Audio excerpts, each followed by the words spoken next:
without rules and controls, without borders or boundaries. A world where anything is possible. Where we go from there is a choice I leave to you.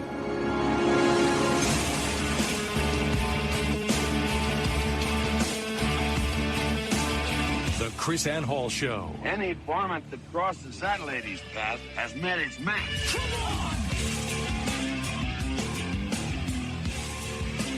Rise and shine, liberty-loving patriots. Welcome to the Krisanne Hall Show. Krisanne Hall here, KRISANNEHALL.com. Liberty over security, principle over party, truth over your favorite personality. Man, that is just so ringing true these last few days. So much going on to destroy our liberty in the name of security. So much going on in politics for love of party and persons. I think it's absolutely amazing where we are. Crises, right? Political crises, government crises, constitutional crises, crises everywhere. Thomas Paine wrote an essay called The American Crises. And he says this about crises. I love this. This is so true. It plays out true all the time. He says panics, and he means crises in some cases, have their uses. They produce as much good as hurt. Their duration is always short. The mind soon grows through them and acquires a firmer habit than before. But their peculiar advantage is that they are the touchstones of sincerity and hypocrisy, and bring things and men to light, which might otherwise have lain forever undiscovered. In fact, they have the same effect on secret traders, which an imaginary apparition would have upon a private murder. They sift out the hidden thoughts of a man and hold them up in public to the world. Isn't that awesome? And that's what we see. I think these are the perfect opportunities for us to discern who the hypocrites are. Who are the real believers of liberty? Who are the real supporters of the Constitution? And I think this whole Paul Ryan thing is the perfect example of that. We have members of the Freedom Caucus who are willing to endorse Paul Ryan as Speaker because of all of the campaign promises that he's made. Breitbart reports that in a private meeting inside the House Ways and Means Committee hearing room, Paul Ryan promised the House Freedom Caucus, they said, the world to try to earn their official endorsement. And yet he failed. Now, they say the supermajority, he got 80% of the House Freedom Caucus, but he did not get their endorsement, which will call Ryan out for being a hypocrite or not, because he said he would not run unless he had their full endorsement. So I suspect, and I will submit to you, that his whole, little Trump was another typical establishment dog and pony show. By the way, which his whole announcement was rather tyrannical, though, remember? I'm only going to run if I run unopposed. I'm only going to run if you allow me to change the House rules that keep people from overthrowing me. Wow. That's crazy. So anyway, listen to these promises that he made, which are very, very telling of who he is. Make no mistake, Paul Ryan is a skilled politician. He knows how to speak his words so that they appear to have meaning, and in reality have no meaning at all. He made a promise that there would be no amnesty bill under President Obama. See, he's not withdrawing his support of amnesty. Make no mistake. Paul Ryan is an amnesty guy. He wants full-on amnesty. He just doesn't want it under Obama. We don't want your king to have the power of amnesty. Just our king.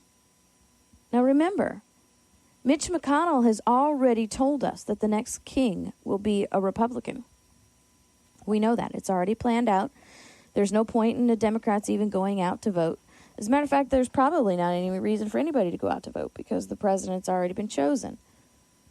And I know that's really sort of counterintuitive to everything that we think about. And I'm not telling you not to vote. I'm just simply trying to explain to you that it's already been decided. I don't know how, and I don't know how they're going to accomplish it. But, you know, it's going to be a GOP president because the Democrats have had their turn.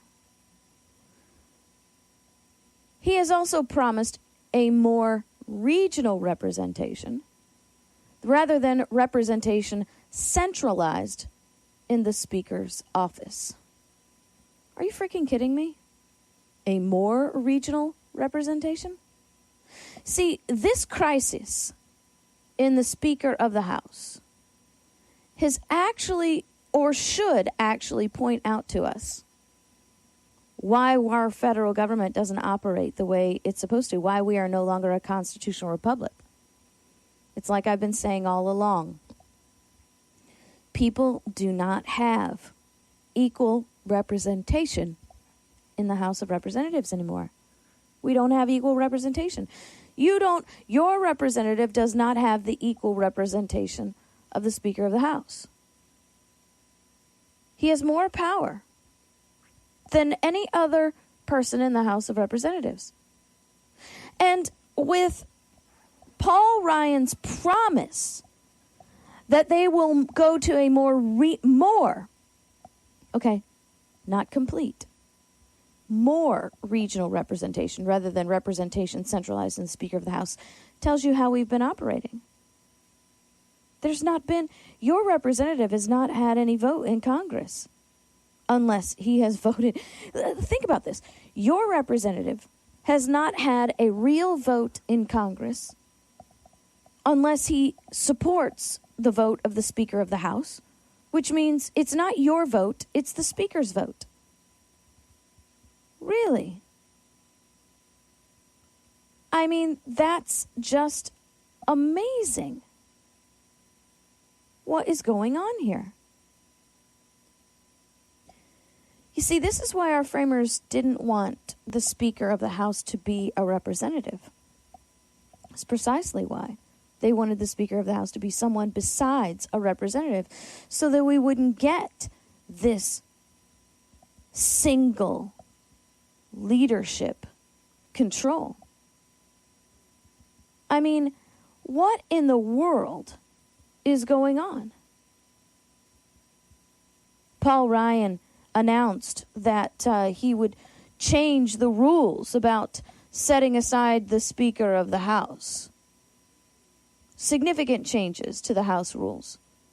House rules that were established by Thomas Jefferson, by the way, on how to control the Speaker of the House.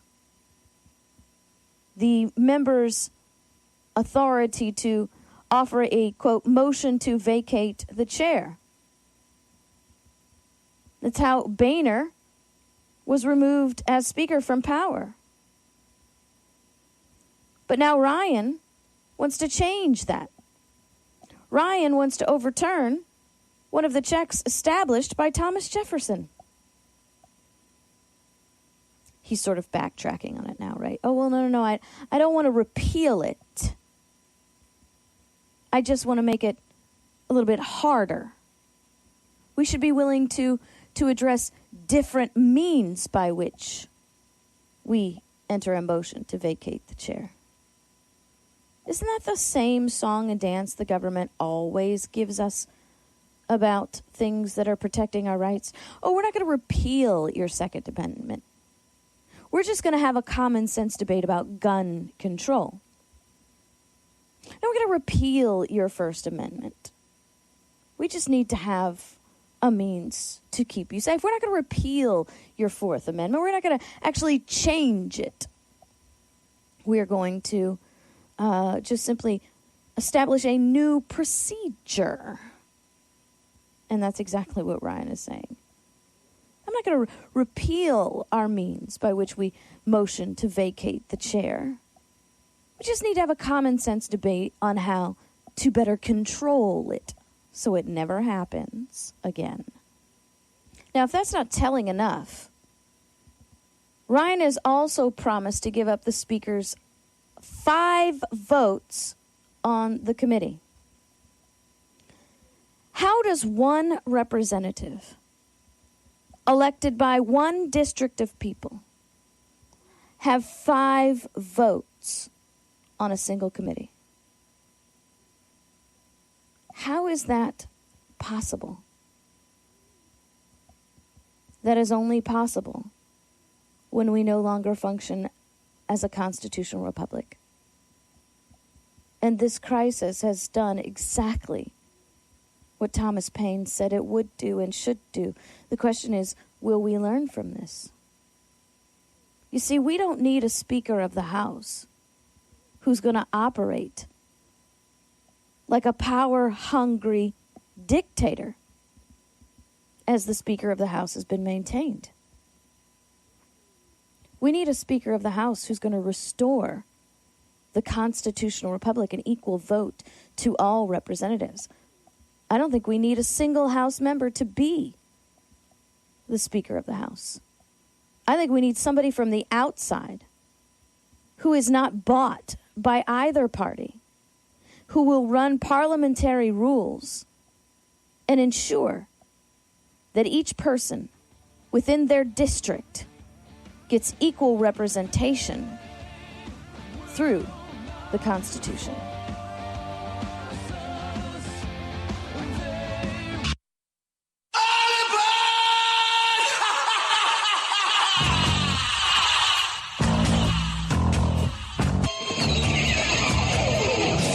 The Krisanne Hall Show. She's Liberty's lobbyist. Do we hear this? Do we now understand how our House of Representatives works? We don't have equal vote in the House of Representatives. And I wonder, how long has it been that way? How long have we been ruled by a single person in the House of Representatives? When was the first Speaker of the House that ruled like a king?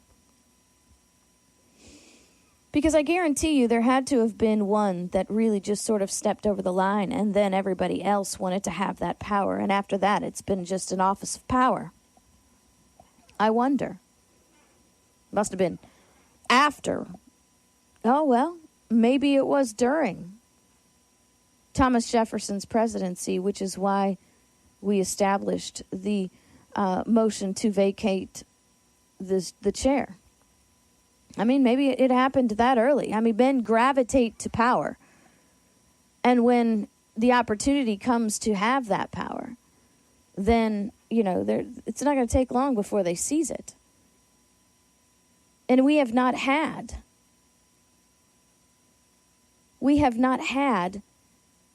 equal representation in the House of Representatives for decades. And it's finally coming to light. Coming to light through crisis, just like Thomas Paine says. This crisis in the Speaker of the House, this political crisis, has produced a lot of good.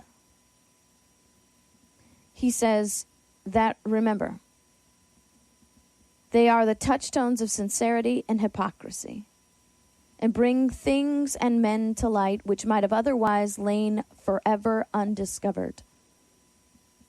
They have the same effect on secret traitors, which an imaginary apparition would have upon a private murder. They sift out the hidden thoughts of man and hold them up in public to the world. Now we know how the House operates, the secret thoughts of men. It exposing the things and the operations of the House of Representatives. And now we'll understand who exactly wants more power in the House, who wants more power in the Speaker of the House, who wants to run constitutionally, or who wants to run under political party rule. I will suggest to you that any member of the Freedom Caucus who endorses Paul Ryan endorses him fully knowing that they are going to be anointing a leader who will be a dictator. They will be anointing someone who will not guarantee full representation to each district.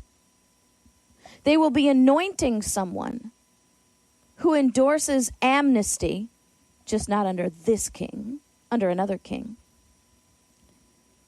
And they are anointing someone who wants to be king. And I think that exposes them for not really being real members of the House Freedom Caucus. The 20% who refuse to endorse Ryan will have to watch and see. Do you know what's amazing is that, they have these little ratings, right? A Liberty score. Paul Ryan gets an F, which means he totally fails under the Liberty First score. Goodbye. Which means, according to the most generous standards, Paul Ryan only votes constitutional 58% of the time. And this is our conservative House leader. Well, I think the demands and the platform that he has taken just prove why he only votes the Constitution 58% of the time. Because he's either completely ignorant of the Constitution or he wants to be a tyrant. A difference that makes no difference in the very end. Ryan didn't want anybody in the Freedom Caucus to tell anybody what his promises were. A man who doesn't want to be exposed in the light has way too many secrets for my comfort.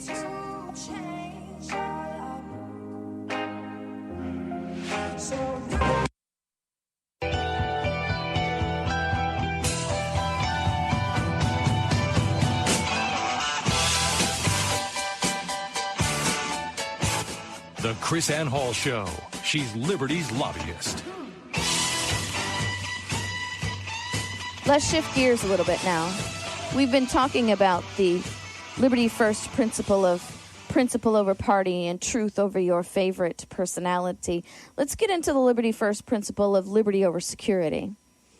Because Wednesday, Homeland Security Assistant Secretary Seth M. Stoddard describes to the House subcommittee, so describing to our representatives, that they have a brand new policy.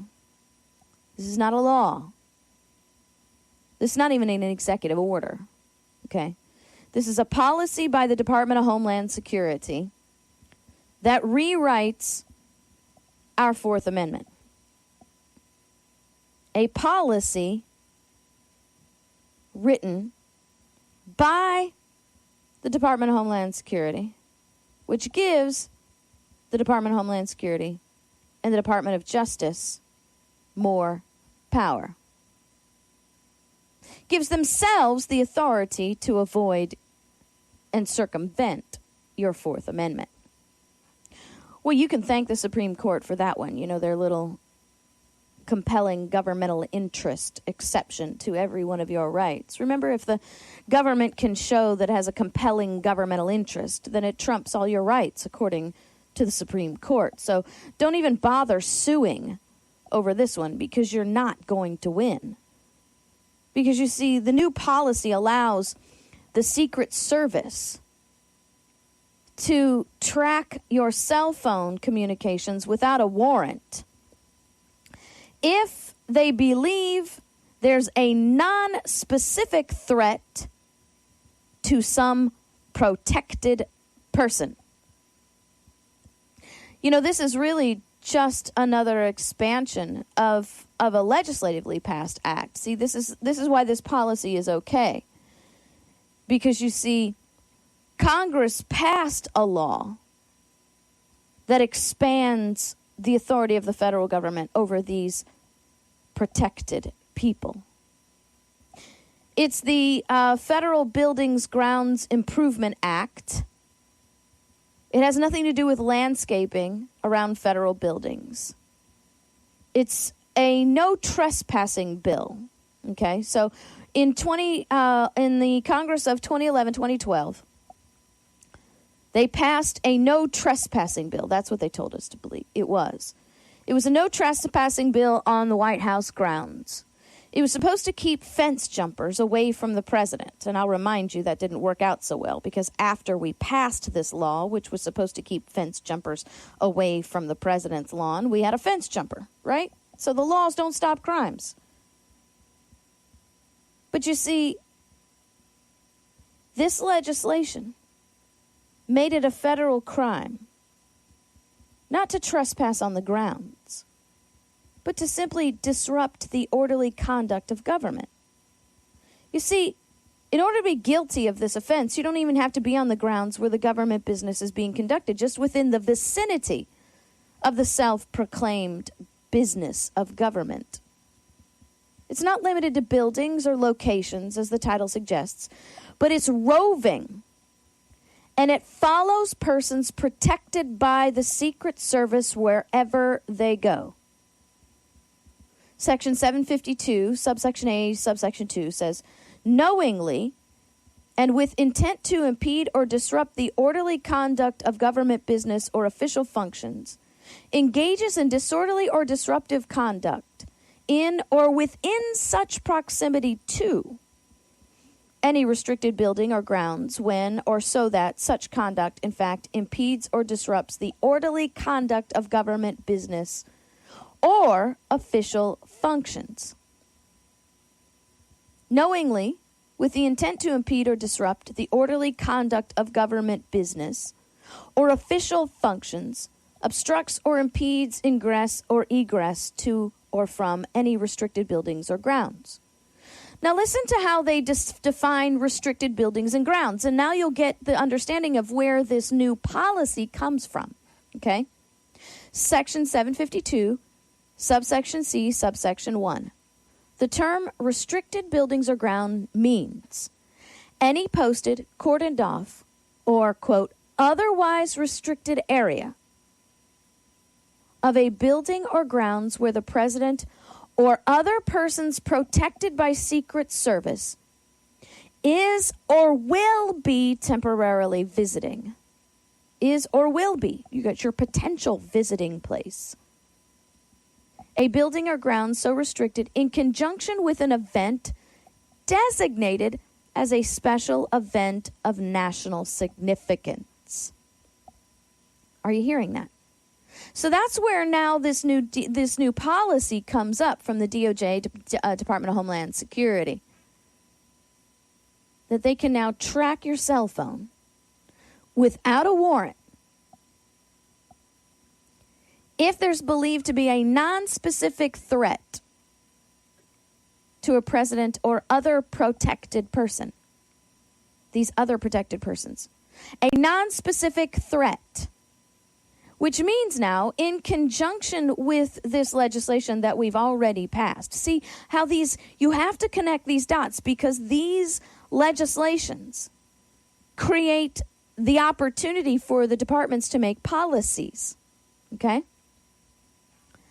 And so now, anytime that we have someone who may be temporarily visiting a place, who qualifies for Secret Service, but they don't actually have to be protected at the moment by Secret Service. They just simply have to qualify for Secret Service protection. So now, as long as they are qualified for Secret Service protection, and they may be visiting someplace temporarily, the Department of Homeland Security, Department of Justice can now set up a cell phone monitoring site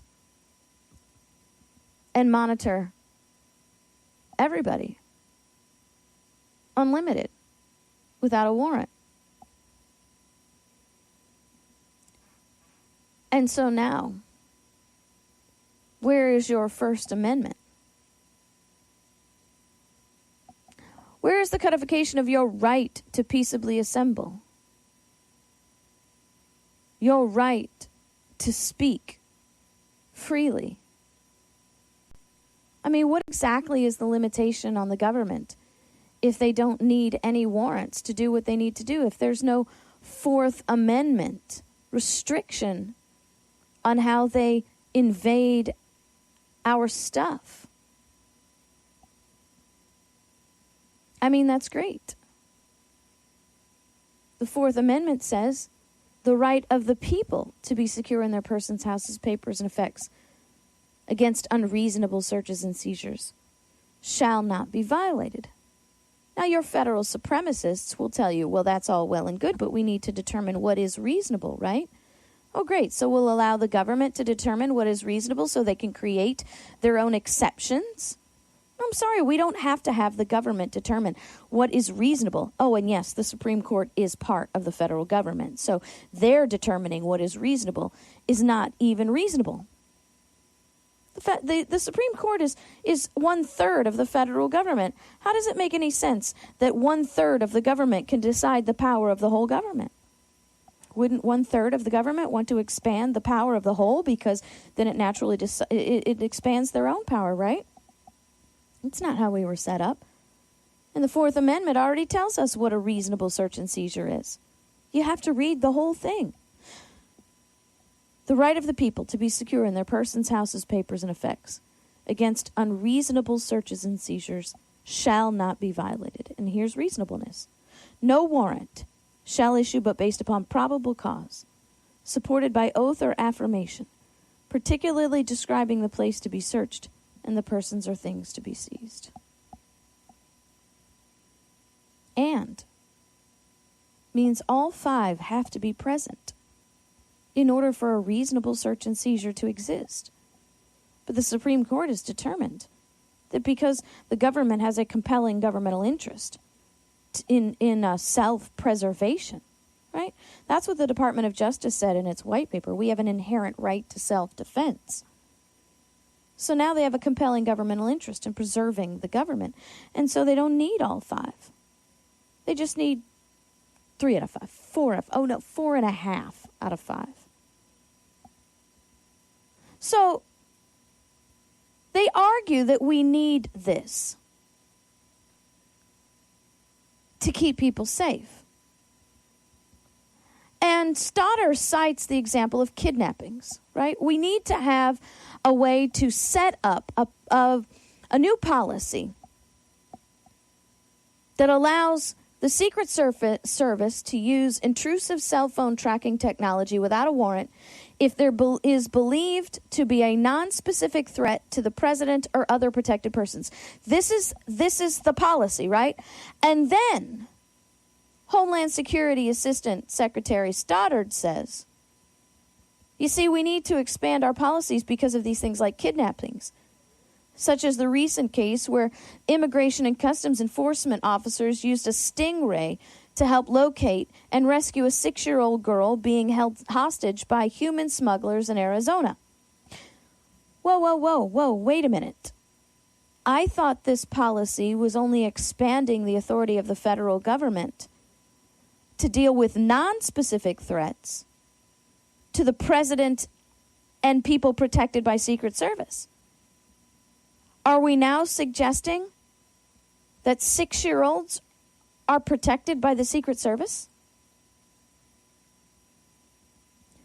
Well, there's a new exception to the Fourth Amendment that we need to discuss. A new exception which allows them to completely eliminate this established criteria of probable cause, right? No warrant shall issue but based upon probable cause. Prong number 2. Department of Homeland Security says, no. It's too hard for us to do our job with that probable cause thing. We need another exception. Right to tote the weapon of my choice. Don't censor my...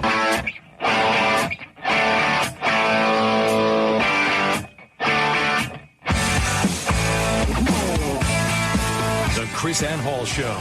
She's Liberty's lobbyist.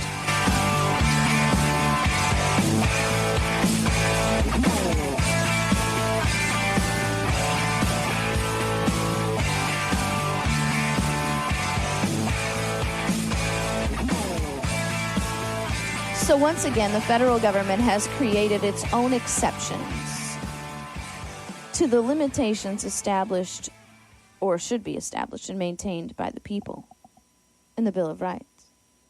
See, the whole point of the Bill of Rights was so that we would limit the government and keep it in its limited, defined box. Unfortunately, the warnings of Alexander Hamilton in Federalist Papers 84 have come to fruition, and we have a federal government who is using our Bill of Rights against us to create more power for themselves. And it's up to us to limit them. It's up to us to say, no, you can't do that. But you see, we have to stop believing that security trumps our own liberty so we can stop allowing this to happen. Now, I have an article on my website called Government Exceptions to the Fourth Amendment, What Are They? And I'm going to be posting that on Facebook and tweeting it today. I also have an article on the Federal Buildings and Grounds Improvement Act. I have 2 of them. One of them is called H.R. 347, a trespass on the First Amendment. And the other one is called Exclusive Secret Group Helping Obama Destroy the Constitution. And they're both about the elimination of our liberties. So how is it that the Department of Homeland Security can create a straw man? We have to be able to track cell phones for non-specific threats, which means no threat at all, right? Just something that we believe or some excuse that we can trump up. That's how you define a non-specific threat. We need to allow exceptions to our limitations of your reasonable searches and seizures. We need to redefine reasonableness so that we can keep you safe. Because you see, we have to get those 6-year-olds who are being kidnapped and sold off by human smugglers. So you must allow us a new exception. This exception is not going to be exigent circumstances, which is already the exception they've created themselves for the 6-year-old, okay? So we don't need a policy for the 6-year-old. We've already created a circumstantial exception called exigent circumstances. But now the Department of Homeland Security, the Department of Justice says that's not enough. We need a new exception. This one's called exceptional circumstances. The exigent circumstance means that you still have to meet the probable cause, but you don't have to get a warrant. Okay, so 4 out of 5.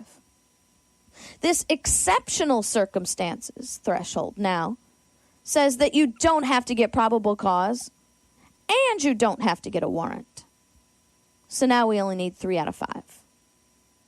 And all they'll do is point back to the law that Congress made in the Federal Restricted Buildings Grounds Improvement Act and say we're just operating under the spirit of the law that Congress has already made. And you wonder why. I have a tendency to get a little passionate about when our conservative Republicans pass laws that destroy our liberty.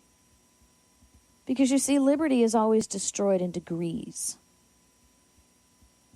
And there is no keeping safe and trading your liberty. Because you see, they always create a new boogeyman, a bigger boogeyman. and a bigger reason to have more exceptions. And if you give them one, they'll take 300. Liberty must at all hazards be supported. John Adams said. Patrick Henry said, give me liberty or give me death. Samuel Adams said, when we tamely suffer a lawless attack on our liberty, we actually encourage it, and we involve others in our doom. It's a serious consideration that ages and millions yet unborn will be the miserable sharers of our experience. America, look at the legacy we're leaving to our children. A completely unlimited totalitarian government. God bless. See you tomorrow.